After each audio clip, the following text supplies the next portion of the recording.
If you're passionate about transforming retail operations and improving performance, plus you're accountable for key change projects and programs in your company, then you're in the right place. Welcome to the Retail Transformation Show with me, Oliver Banks.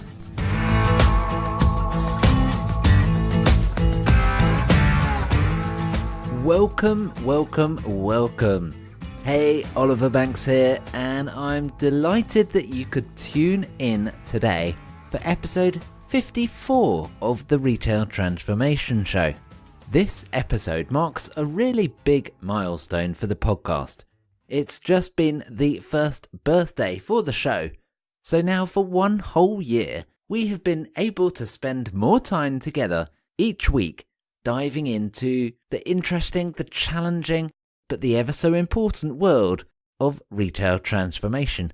And my aim throughout has always been to bring you the insight, the ideas, and the inspiration that you need to make your retail transformation a success. So I hope I'm succeeding in that mission for you. It's been an absolute pleasure to be able to serve you week after week, and I've been quite proud of the incredible guests and all of the golden nuggets that we've managed to cover off in just 1 year of the show. So in this episode, I'm pulling out a selection of those golden nuggets and reflecting on why I think they are quite so important. I'm proud to have a really rich archive for you to dive back into, and I do thoroughly recommend you go back and take a little listen to some of the episodes that I'm going to reference today. And I'm also going to have a second part looking back at those golden nuggets.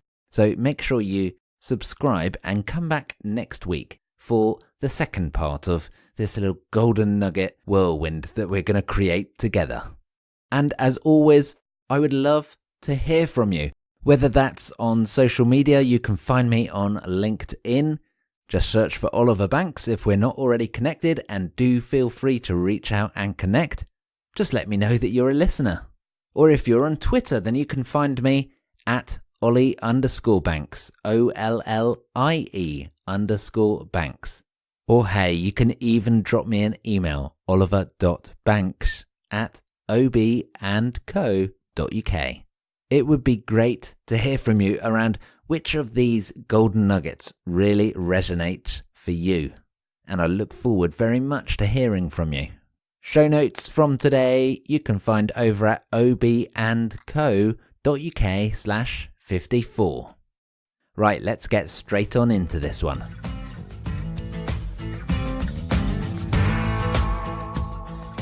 The first golden nugget I wanted to share with you was from George McDonald, the executive editor of Retail Week.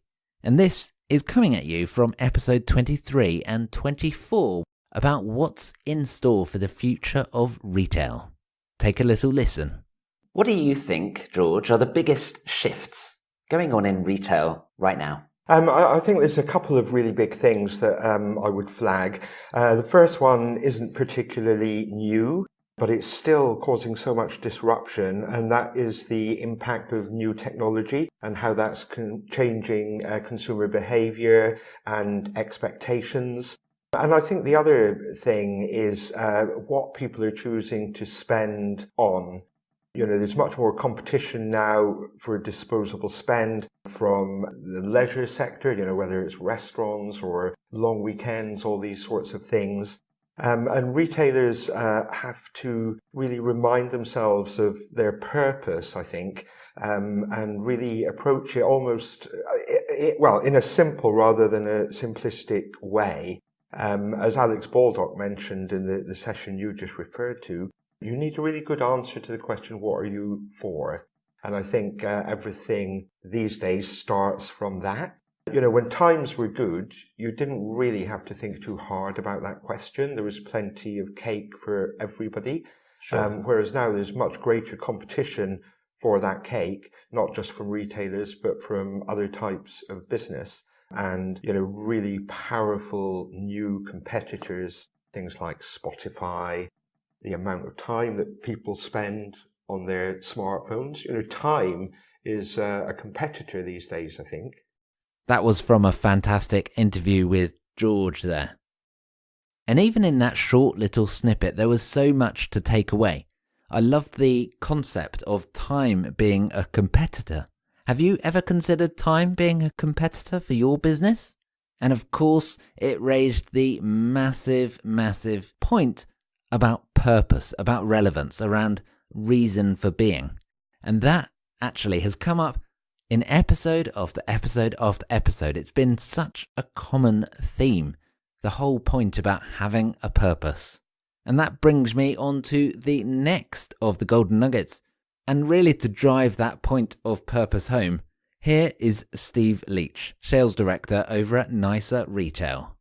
So the purpose and the reason for our creation was to really ensure that independents had the opportunity to compete with large scale multiples in terms of the proposition that they put to their customers. When Dudley and Peter started the business all those years ago in 1977, it was so that they could consolidate the buying power of lots of individual partners so that the independent retailers could buy the goods at a scale that made them competitive to compete. And actually, fast forward to where we are now, it's exactly the same story. So Nicer and Co-op are now buying jointly, and our joined upscale allows us to pass on the competitive cost of goods to our Nicer partners to still allow them to compete. And I think the real point of difference for us is the flexibility if you are a Nicer retailer in terms of how you tailor what's available to us into the local market. So that was Steve Leach coming at you in episode 37 and 38. And what I really, really loved about that one was the fact that Steve shared the purpose of Nicer, the original purpose, the founder's purpose. Why did they set up that company, that association? And what I really, really loved is the fact that that still rings true today.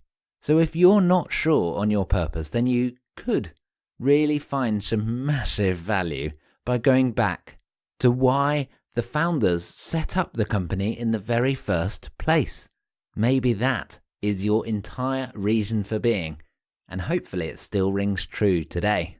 And I could bring you many, many more clips about purpose and having a reason to shop in your store with your business. But frankly, I think you'd probably get a bit bored. But you have to take my word for this. This is a massive message from across the last year of the Retail Transformation Show. Having a purpose is so important for your retail business in this competitive, fast-moving, challenging retail marketplace that we find ourselves in today.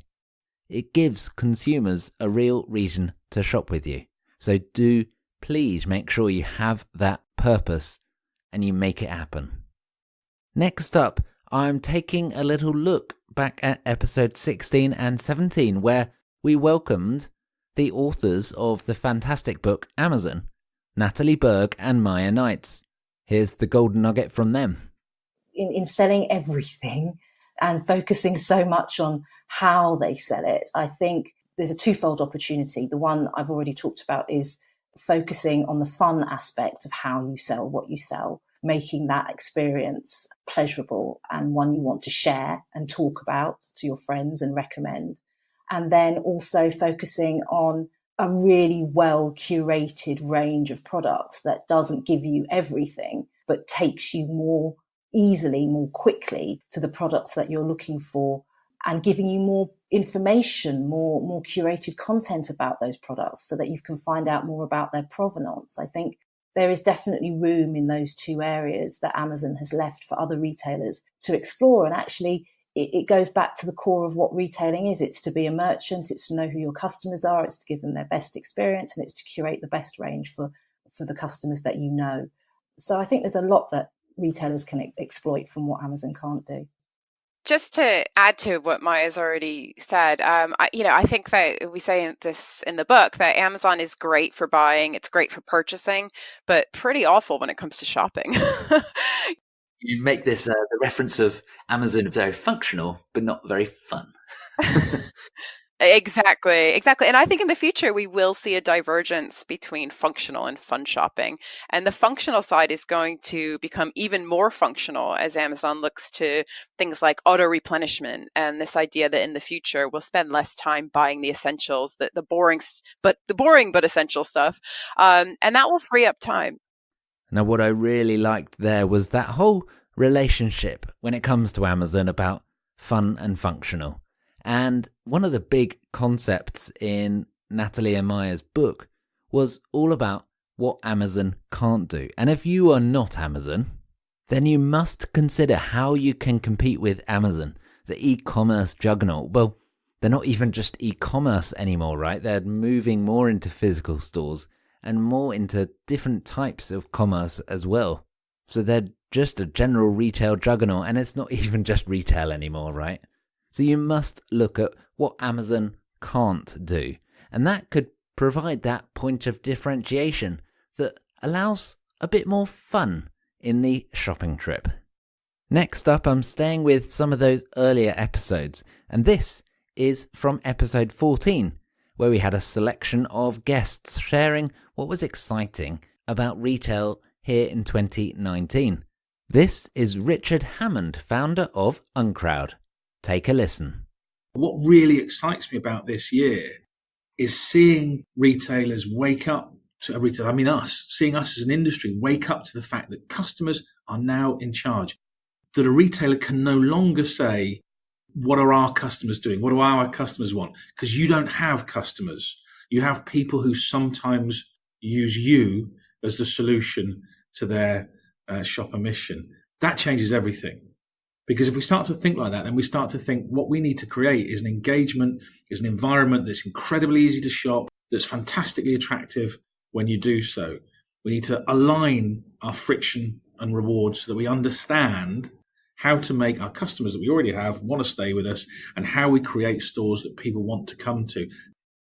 So you do not have customers. Wasn't that an earthquake for you? You do have instead people that sometimes choose you to complete their shopper mission. Richard dropped a real bombshell there, and everything he's doing, and the rest of the Uncrowd team as well, with friction and reward is just brilliant. And if you've not taken a little look at what they are doing, then you really must do. And I think if you take that mindset of people that sometimes choose you, then it brings it back round. And one of the big themes I've seen as I've been doing more reading this year is this whole concept of mediocre retail. Here is one of the solo shows that I did. This is episode 21. Take a listen. Retail experts are declaring retail isn't dead.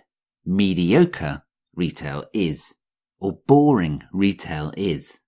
But what exactly do we mean by mediocre retail? What is boring retail? Because let me tell you about the businesses that have unfortunately fallen into administration, or who have had to issue profit warnings, or have taken some other drastic form of action. Now, I'd be happy to bet that none of them set out a strategy to be a mediocre retailer. None of them sat in a board meeting or a strategy meeting and decided to be boring. None of them. And they didn't realize they were boring. They didn't just accept that they were a mediocre retailer and go, that's all right. So how do you know that you're not just another mediocre, boring retailer? So how would you really genuinely recognize if you were a mediocre, boring, run-of-the-mill retailer? Because it's not obvious. And actually, again, it's another big theme. How are you going to be honest with yourself? How are you going to take a critical look at your own business to work out what needs to be done? Because if you cannot do this, then that's a bit of an alarm bell, I have to be honest. And it's actually one of the big challenges with completing a transformation. I have a downloadable transformation trifecta, which I've mentioned in a number of different episodes, and you can pick that up on today's show notes page over at ob&co.uk/54. And the first element of that transformation trifecta is about having a strong will to change. Because if you do not have that honesty, if you do not have that critical self-assessment, that transformation is really at risk right from the first step. So if you've not downloaded that free transformation trifecta, do go and take a look at that. Now, we couldn't be talking about retail transformation for an entire year without talking about different channels, right? Here is another one of my solo shows. This is episode 51. Consumers are now shopping across all of the different channels open to them. But your customers do not view your channels like you do. Your customers do not care. If they see your brand in your flagship store, or in another store, or in your online store, or on social media, or in your marketing, or anywhere else, in fact, that is your brand. They're not thinking in a siloed approach, perhaps like your organization is set up to think in. Instead, customers want to have a relationship with your brand, and they're finding it confusing, even frustrating when it's disjointed. Customers are looking for more meaningful relationships with the brands that they choose to spend their hard-earned money with as well. They want to know that companies and brands are helping them solve their problems. They want to know that companies and brands stand for something, that they have a purpose. And actually, with so much choice, they're very much asking the question subconsciously, why should I care about your brand? And why should I spend my money with you? And if you can't answer that in a very clear way, then there is going to be trouble ahead. With so much choice available, with so much data available, with so much visibility available, consumers are now very much in control of the retail industry. And it is our job as retailers to respond to that. It is our job as retailers to react and to start serving consumers, to start serving our customers. And I don't just mean in a customer service perspective, but really serve, really look after, really host consumers. So you can begin to see how some of these different concepts are coming together now, right? There is a huge amount of competition, and customers are absolutely asking, why should they choose you? Why should they care about your business when there are 100 other different businesses selling perhaps the exact same product, particularly if it's a commoditized branded product that is the same wherever you buy it from? Why should people choose you? Have a purpose, right? Customers absolutely are in control of the retail marketplace right now, and that has shifted the balance quite a lot this year, which I think is exciting, but it is challenging as well. Then in episode 42 and 43, we welcomed Polly Barnfield OBE. Polly is the founder of Maybe and is so passionate to help you and to help your retail business get the very most out of social media. She recognizes that the customer is in control and dropped this massive metaphor to help illustrate it to us. Here we go. The consumer's behaviour has overtaken the rulebook. The consumer has run off the pitch with a ball and nobody's really noticed, in my opinion. We're still, the companies are still playing rugby and tackling the hell out of each other, but the consumers run off and they're on the next pitch. Because, I'm looking at your content and I'm nearby, but you don't talk to me. And I think that's where, when you pick apart the strategies of people like Primark, Hobbycraft, B&M, Lush, they're all doing it slightly differently, but they're all smashing the numbers. They're doing well. But they have got that blend of digital and physical right. And they are pleasing the customer. And ultimately, that's what retail is about, right? It's about how do you please your customer and how do you sell the product. Social is not for selling per se. Social is for engaging your customer in the right way, in the right time, with the right message. They've nailed it. So do you recognize that the customer is not even on the field anymore? I hope so. because the market is shifting and evolving. Physical retail still takes up a huge percentage of the retail marketplace. Let's not beat around the bush. There is very much still life in physical retail yet, and there is still going to be life in it for a long time yet. It's not dying, but it is evolving. And to help prove that point, we're seeing more and more pure play e-commerce players coming into physical retail, making that leap from online to offline.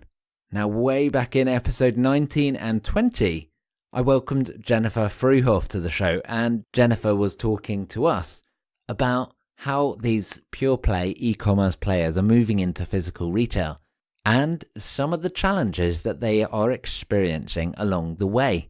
And I still think there are lessons in there for physical retailers, classical physical retailers as well. One particularly important point was all about staff training. Here's Jennifer going into a little bit more detail. One of the things I've seen a lot of online brands underestimate is the importance of people and staff training. And that comes to basic things like just acknowledging the customer when they walk into a store. So I've been in some stores that online players have opened in London where I go in, I don't even see staff in the store, or there's one person or two people and they're wandering around or preoccupied with another customer. And I'm in there I was in one for a good 15 minutes, really looking intently at products, taking things over to a mirror, trying them. And I had nobody approach me and ask me if I needed any help, even though I was looking around looking for somebody and making it quite obvious that I wanted help. And I think that's just a very obvious mistake that you've got to think through, that people are coming into your stores, yes, because they want to try the products, but sometimes they also want advice. They want to talk to somebody. They want a little bit of help with what they're looking at.